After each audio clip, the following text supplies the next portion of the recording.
ഏവർക്കും ജിഷ ലേണിംഗിലേക്ക് സ്വാഗതം. ഇന്ന് നമ്മൾ 7ാം ക്ലാസ്സിലെ basic science towards A 100-fold yield എന്ന പാഠഭാഗത്തിലെ സെക്കൻഡ് പാർട്ടാണ് നോക്കുന്നത്. Are new plant formed only from seed?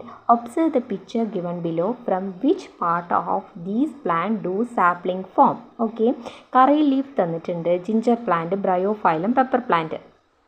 എന്താ പറയുന്നത്? വേരിൽ നിന്ന് മാത്രമാണോ പുതിയ സസ്യങ്ങൾ ഉണ്ടാകുന്നത്?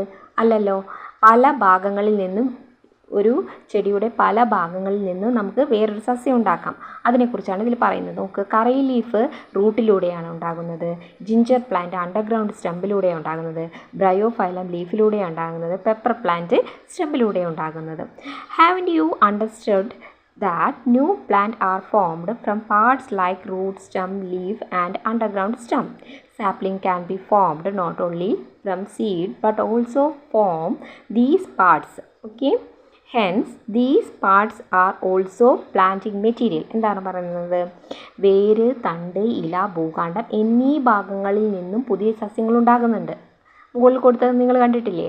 ഓക്കെ, ഇനി എന്താണ്? വിത്ത് മുളപ്പിച്ചും എന്താണ് തൈച്ചെടികൾ ഉണ്ടാക്കാം എന്നാണ് പറയുന്നത്. ഓക്കെ, അടുത്ത നോക്കാം. Vegetative propagation and sexual reproduction. Vegetative propagation എന്ന് പറഞ്ഞിട്ടാണെങ്കിൽ the process of production of new sapling from the vegetative parts of plant like root, stem, leaf and underground stem is called vegetative propagation. This is a kind of sexual reproduction. Seed are formed through sexual reproduction. Seedling are to be germinated from seeds too. എന്താ പറയുന്നത്? ഒരു സസ്യത്തിൻ്റെ കായിക ഭാഗങ്ങളായ വേര്, തണ്ട്, ഇല, ഭൂകാണ്ഡം എന്നിവയിൽ നിന്ന് പുതിയ തൈച്ചെടികൾ ഉണ്ടാകുന്ന പ്രക്രിയയാണ് എന്താ വെജിറ്റേറ്റീവ് പ്രൊപ്പഗേഷൻ എന്ന് പറയുന്നത്. എന്താ വെജിറ്റേറ്റീവ് പ്രൊപ്പഗേഷൻ്റെ മലയാളം? കായിക പ്രജനനം. എന്താണ്? വിത്തുകൾ ഉണ്ടാകുന്നത് ലൈംഗിക പ്രത്യുൽപാദനത്തിലൂടെയാണ്. വിത്ത് മുളപ്പിച്ചും തൈകൾ ഉണ്ടാക്കാം എന്നാണ് പറയുന്നത്. ഓക്കെ, എന്താണ്? Find out the example of plant which reproduce through vegetative propagation and sexual reproduction. Write them in your science diary. എന്താണ്? വെജിറ്റേറ്റീവ് പ്രൊപ്പഗേഷനിലൂടെ ഉണ്ടാകുന്ന ചെടികൾ ഏതൊക്കെയാണ്? സെക്ഷൽ റീപ്രൊഡക്ഷനിലൂടെ ഉണ്ടാകുന്ന ചെടികൾ ഏതൊക്കെയാണ് നോക്കാം. എന്താണ്? റൂട്ടിലൂടെ എന്താണ്? Bread fruit, curry leaf, neem, സ്റ്റെമ്പിലൂടെ മുരിങ്ങ, ടോപ്പിയോക്ക, ഷുഗർ കെയിൻ, റോസ്, പിന്നെ ലീഫിലൂടെ ബ്രയോഫൈലം, ബിക്കോണിയ എന്ന് പറഞ്ഞാൽ ഒരു ഫ്ലവറാണ്. ഓക്കെ, അണ്ടർഗ്രൗണ്ട് സ്റ്റെമ്പിലൂടെ എന്താണ്?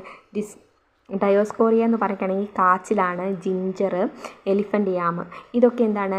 അണ്ടർഗ്രൗണ്ട് സ്റ്റെമ്പിലൂടെ ഉണ്ടാകുന്ന ചെടികളാണ്. ഈ സെക്ഷൽ റീപ്രൊഡക്ഷനിലൂടെ ഉണ്ടാകുന്ന ചെടികൾ ഏതൊക്കെയാണ്? മുരിങ്ങ, coconut, mango tree, arecanut tree, അതൊക്കെയാണ് സെക്ഷൽ റീപ്രൊഡക്ഷനിലൂടെ ഉണ്ടാകുന്നത്. ഇനി അടുത്ത ഭാഗം നോക്കാം. In muringa young plant are produced from seed and by planting stem cutting. Can you find more example of plants which can reproduced both through sexual reproduction and vegetative propagation? എന്താ ചോദിക്കുന്നത്? മുരിങ്ങയിൽ വിത്ത് മുളപ്പിച്ചും കമ്പ് മുറിച്ചു നട്ടും പുതിയ തൈച്ചെടികൾ ഉണ്ടാക്കുന്നുണ്ടല്ലോ. എന്താ? മുരിങ്ങേൻ്റെ കമ്പ് നട്ടാലും വിത്തിലൂടെയും നമുക്ക് ഉണ്ടാക്കാം, മുരിങ്ങ ഉണ്ടാക്കാം. അതുപോലെ തന്നെ എന്താണ്?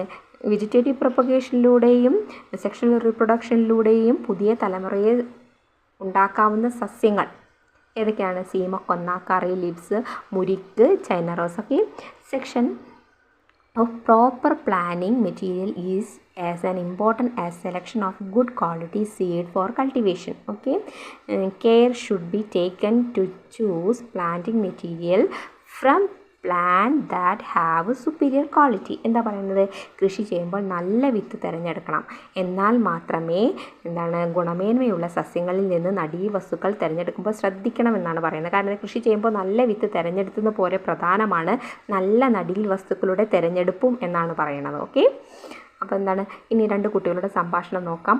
വാവ്, the guava is big, it's a ripe also. Can I have its stem cutting for planting? Hi, നന്നായി പഴുത്ത വലിയ പേരയ്ക്ക നടാനായി അതിൻ്റെ ഒരു കമ്പ് എനിക്ക് തരാമോ എന്നാണ് ആ കുട്ടി ചോദിക്കുന്നത്. അപ്പം മറ്റേ കുട്ടി എന്താ പറയുന്നത്? Sure, I will give you. എന്താണ്? ബോത്ത്. എന്താണ്? എന്ത് തരാം? ഞാൻ രണ്ടും തരാം. എന്താണ്? ഫ്രൂട്ടും തരാം, അതിൻ്റെ കമ്പും തരാം എന്ന് പറയുന്നു. എന്താണ്?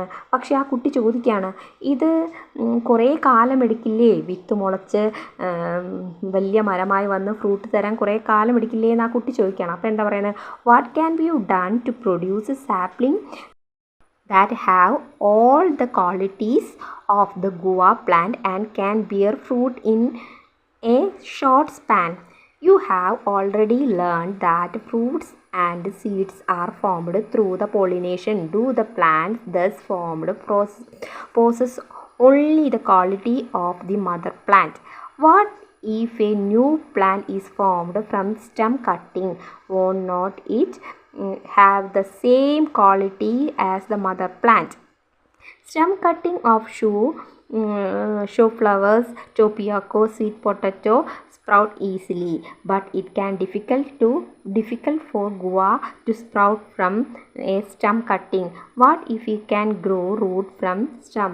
If you can done the guava plant grow and bear fruits earliest, let's do it. എന്താ പറയണത്? എന്താണ്, പേരയുടെ എല്ലാ ഗുണങ്ങളും പെട്ടെന്ന് കായ്ഫലം തരുന്നതുമായ തൈകൾ ഉണ്ടാക്കാൻ എന്ത് ചെയ്യാമെന്നാ കുട്ടി ചോദിക്കുന്നത്. എന്താ, ഫലങ്ങളും വിത്തുകളും ഉണ്ടാകുന്നത് പരാഗണം വഴിയാണെന്ന് നമ്മൾ പഠിച്ചു. ഇങ്ങനെ ഉണ്ടാകുന്ന സസ്യങ്ങൾക്ക് മാതൃസസ്യത്തിൻ്റെ ഗുണങ്ങൾ മാത്രമേ ലഭിക്കൂ. ഒരു ചെടിയുടെ കമ്പ് മുളപ്പിച്ച് പുതിയ ചെടി ഉണ്ടാക്കുകയാണെങ്കിൽ അതിന് മാതൃസസ്യത്തിൻ്റെ അതേ ഗുണങ്ങൾ ഉണ്ടായിരിക്കും. മാതൃസസ്യത്തിൻ്റെ എല്ലാ ഗുണങ്ങളും ഉണ്ടായിരിക്കും. എന്താണ്, ചെമ്പരത്തി, മരച്ചീനി, മധുരക്കിഴങ്ങ് തുടങ്ങിയവയുടെ കാണ്ഡം എന്താണ്, പെട്ടെന്നുണ്ടാകും. ഓക്കെ, പേരയുടേത് പെട്ടെന്നുണ്ടാവില്ല. അപ്പോൾ അതാണ് അതിൽ പറയുന്നത്. ഇനി അടുത്തത് നോക്കാം, ലെയറിങ്. ലെയറിങ് എന്നാൽ പതിവയ്ക്കൽ. In plants such as guava, sapota, java, apple, almond and fig fruiting can be introduced in the stem of mother plant. This stem with the root can be cut and planted. Let us get familiar with the stages of layering in guava plant. എന്താ ചോദിക്കുന്നത്, പേര, സപ്പോട്ട, ജാമ്പ, ബാദാം, അത്തി തുടങ്ങിയവയുടെ സസ്യങ്ങൾ മാതൃസസ്യത്തിൻ്റെ കമ്പുകളിൽ വേര് മുളപ്പിച്ച ശേഷം ആ ഭാഗം മുറിച്ച് നട്ട് പുതിയ തൈകൾ ഉണ്ടാക്കാമെന്നാണ് പറയുന്നത്. അതുപോലെ പേരയ്ക്ക് എങ്ങനെയാണ് പതി വയ്ക്കുന്നത് എന്ന ഘട്ടം നമുക്ക് പരിചയപ്പെടാമെന്ന് പറയുന്നത്. എന്താ, സ്റ്റേജ് 1 എന്താ പറയുന്നത്, select a pencil size stem of the mother plant. It is better to select it from the main stem. Make a cut of 2-3 length in the circular shape on the bark in between two nodes of the stem. എന്താ പറയുന്നത്, മാതൃസസ്യത്തിൽ നിന്ന് pencil വണ്ണമുള്ളൊരു കമ്പ് തിരഞ്ഞെടുക്കുക. അതിൻ്റെ പ്രധാന തടിയിൽ നിന്ന് എന്താണ്, നീളത്തിൽ വളയാകൃതിയിൽ ചെത്തി മാറ്റാൻ ഒരു കത്തി ഉപയോഗിച്ചിട്ട് വളയാകൃതിയിൽ ചെത്തി മാറ്റുക ആ സ്റ്റമ്പ്. എന്നിട്ട് സെക്കൻഡ് സ്റ്റേജ് എന്താ പറയുന്നത്, apply a slight wet mixture. എന്താണ്, അതിൽ എന്ത് ചെയ്യാനാണ്, എന്താണ്, ചാണകപ്പൊടിയും പിന്നെന്താണ്, ചകിരിച്ചോറും മണ്ണും ചേർത്ത മിശ്രിതം ചെറിയ നനവോടെ ആ ഭാഗത്ത് വെച്ച് ഒരു പോളിത്തീൻ കവർ ഉപയോഗിച്ച് കെട്ടാനാണ് പറയണത്. ഓക്കെ, മൂന്നാമത്തെ ഘട്ടം എന്താണ്, root will be sprout in the area of layering within 2 months. എന്താണ്, അതിൽ 2 മാസത്തിനകം പതിവെച്ച ഭാഗത്ത് ധാരാളം വേരുകളുണ്ടാകും. എന്താണ്, ആ വേര് മുളച്ച കമ്പ് പതിവെച്ചതിൽ നിന്ന് താഴെ മുറിച്ചെടുത്ത് നമുക്ക് ചെടിച്ചട്ടിയിൽ നടാവുന്നതാണ്. ഓക്കെ, ഇപ്പോൾ മനസ്സിലായില്ല എല്ലാവർക്കും എന്താണ് പേരയ്ക്കയുടെ ലെയറിംഗ് ആണ് അവർ പറഞ്ഞിരിക്കുന്നത്. ഇനി അടുത്ത് വാട്ട് ഈസ് ലെയറിംഗ്. ലെയറിംഗ് എന്ന് പറഞ്ഞാൽ എന്താണ്, layering is the practice of producing plant by cutting and planting the stem of mother plant after generating root from it. എന്താണ്, മാതൃസസ്യത്തിൻ്റെ കമ്പുകളിൽ നിന്ന് വേര് മുളപ്പിച്ച ശേഷം ആ ഭാഗം മുറിച്ച് നട്ട് പുതിയ തൈകൾ ഉണ്ടാകുന്നതിനെയാണ് ലെയറിംഗ് എന്ന് പറയുന്നത്. ഇനി അടുത്തത് serpentine layering. What is serpentine layering എന്ന് പറഞ്ഞിട്ടാണെങ്കിൽ, in plant like pepper layering can be done by bending the long branches into the soil and covering the branches with the soil at intervals nodes. Okay, it is in this way of multiple sapling can be produced simultaneously from the single branch. എന്താ പറയണത്, കുരുമുളക് പോലുള്ള ചെടികളുടെ നീളമുള്ള ശാഖകൾ മണ്ണിനടിയിലേക്ക് വളച്ച് നട്ടാൽ പല ഭാഗങ്ങളിലും ഇടവിട്ട് എന്താണ് മണ്ണിട്ട് മൂടിയും പതി വെക്കാമെന്നാണ് പറയുന്നത്. ഓക്കെ, അന്നേരം plant with different layering method. എന്നാൽ പ്ലാന്റിൽ ഡിഫറെൻറ്റ് ലെയറിങ് മെത്തേഡ് ഉണ്ട്. ഈ ലെയറിങ് തന്നെ ഡിഫറെൻ്റ് ഉണ്ട്. എന്താണ്, എയർ ലെയറിങ്ങും സെർപ്പൻറ്റൈൻ ലെയറിങ്ങും. എയർ ലെയറിംഗ് എന്ന് പറഞ്ഞിട്ടാണെങ്കിൽ വായുവിൽ പതിവയ്ക്കൽ, അതിൻ്റെ മലയാളം. പിന്നെ എന്താണ്, സെർപ്പൻറ്റൈൻ ലെയറിംഗ് എന്ന് പറഞ്ഞിട്ടാണെങ്കിൽ നാഗപതിവയ്ക്കൽ എന്നാണ് അർത്ഥമാകുന്നത്. എന്താണ് എയർ ലെയറിങ്ങിന് ഉദാഹരണം ഏതൊക്കെയാണ്, പേര, കശുമാവ്, സപ്പോട്ട, റോസ്, ജാമ്പ, അത്തി, ബദാം. ഓക്കെ, നമ്മൾ നേരത്തെ എങ്ങനെയാണ് പേരമരത്തിൽ പതിവെക്കുന്നത് കണ്ടു, അതുപോലെ തന്നെയാണ് എന്ത് സപ്പോട്ട, റോസ്, ജാമ്പ, അത്തി തുടങ്ങിയവയിലും നമ്മൾ പതിവെക്കുക. ഓക്കെ, ഇനി അടുത്തത് നാഗപതിവെക്കൽ. നാഗപതിവെക്കൽ എന്ന് പറയുകയാണെങ്കിൽ സർപ്പൻറ്റൈൻ ലെയറിങ്. സർപ്പൻറ്റൈൻ ലെയറിങ് എന്ന് പറയുകയാണെങ്കിൽ ബോഗൺവില്ല, മുല്ല, പിച്ചി, കുരുമുളക്, മുന്തിരി, ജമന്തി, വെറ്റില അവർക്കൊക്കെ എന്താണ് ഈ വള്ളികൾ അതിൽ എന്താണ് മണ്ണിട്ടിട്ട് നമുക്ക് പതിവെക്കാം. അതിൽ മണ്ണിട്ട് കഴിഞ്ഞിട്ടാണെങ്കിൽ അതിൽ വേരും വരും, പതിവെക്കാം. ഇനി അടുത്തത് നോക്കാം നമുക്ക്. എന്താണ് consider some peculiarities of plant produced layering. എന്തൊക്കെ പെർക്യുലാരിറ്റീസ് ആണുള്ളത് ലെയറിങ് മെത്തേഡ്സിന്?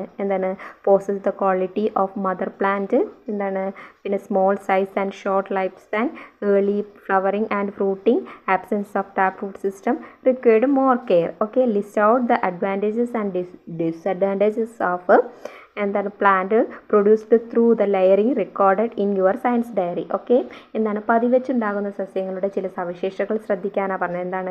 മാതൃസസ്യത്തിൻ്റെ ഗുണങ്ങളുണ്ടാകും, ചെടിയുടെ വലിപ്പവും ആയുർദൈർഘ്യവും കുറവായിരിക്കും, വേഗത്തിൽ പൂക്കുകയും കായ്ക്കുകയും ചെയ്യും, തായ്വേരു പടലം ഉണ്ടായിരിക്കില്ല, കൂടുതൽ പരിചരണം ആവശ്യമാണ്. ഇനി അടുത്ത പറയുന്നത് പതിവെക്കലിലൂടെ ഉൽപ്പാദിപ്പിക്കുന്ന സസ്യങ്ങളുടെ ഗുണനിലവാരവും ദോഷവും ശാസ്ത്ര പുസ്തകത്തിൽ തരംതിരിച്ച് പട്ടിക രേഖപ്പെടുത്താൻ പറഞ്ഞിട്ടുണ്ട്. അപ്പോൾ നിങ്ങൾ എന്ത് ചെയ്യുക, list out the advantages and disadvantages of plant produced through the layering എഴുതിയിട്ട് അഡ്വാൻറ്റേജസ് ചെയ്ത ഡിസഡ്വാൻറ്റേജ് ഇത്രയും എടുത്തത് മനസ്സിലായി എന്ന് കരുതുന്നു. ഇനി അടുത്ത ക്ലാസ്സിൽ കാണാം. നിങ്ങൾക്ക് എൻ്റെ വീഡിയോ ഇഷ്ടപ്പെട്ടാൽ ലൈക്ക് ചെയ്യുക, ഷെയർ ചെയ്യുക, സബ്സ്ക്രൈബ് ചെയ്യുക. Okay, thanks for watching.